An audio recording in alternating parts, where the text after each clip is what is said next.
Let it be a Nick and Jane, and let it be a Mr. Smith, a banker of Nick and Jane. They both keep their money in his bank. That's why we use the title Mr. Smith with respect. Nick really wants to buy, well, let's say Jane's bicycle, but he has no money. More precisely, he has money, but not enough, only $10, while Jane wants $100 for her precious bicycle. That's a problem. What should Nick do? Well, this bicycle is so desirable. He gives Jane his $10 as a deposit and asks plaintively not to sell the bike to anyone. He says that he will bring the rest of the money soon. At the same time, he runs to his bank, to the respected Mr. Smith, to get a loan for the missing $90. As ill luck, Mr. Smith has no money at this moment, but he knows perfectly about $10, which Nick gave to Jane. And where will Jane bring his money to? That's right, she will put these $10 in her lovely bank to the same Mr. Smith. Therefore, Mr. Smith asks Nick to come back tomorrow, in the hope that tomorrow he will get these $10. And everything happens this way. The next day, Jane brings $10 to the bank. The bank provides Nick these $10 on credit. Nick immediately gives them to Jane. She again puts them in a bank. The bank again provides Nick these $10 on credit, etc.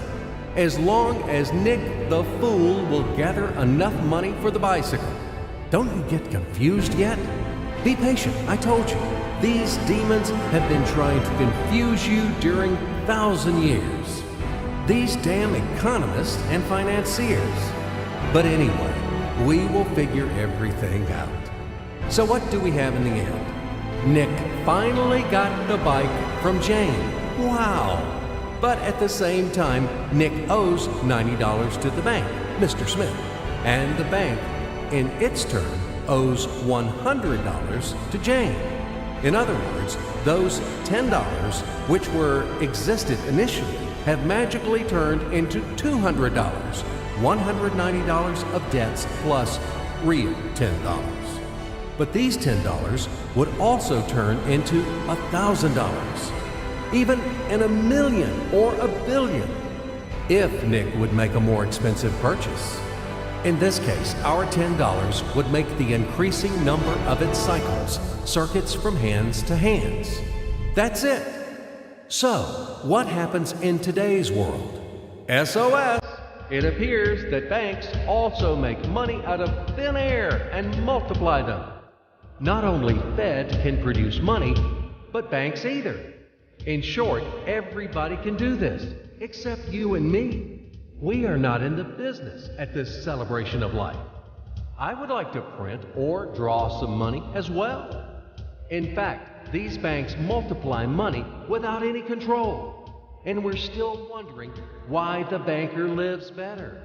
What are naive fools are we? Now it is clear why. The one who produces the money, of course, lives better. But this is not enough. From this moment, poor Nick will never be able to repay his debts owed to the bank, no matter how hard he would work. Silly Nick doesn't know it yet, that he's in slavery to the bank, in credit bondage forever, because those $90, which he owes to Mr. Smith, do not exist in nature at all. Sly Mr. Smith made his money out of nothing. He created them out of thin air, just one click.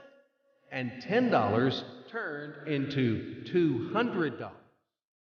Yes, but you can object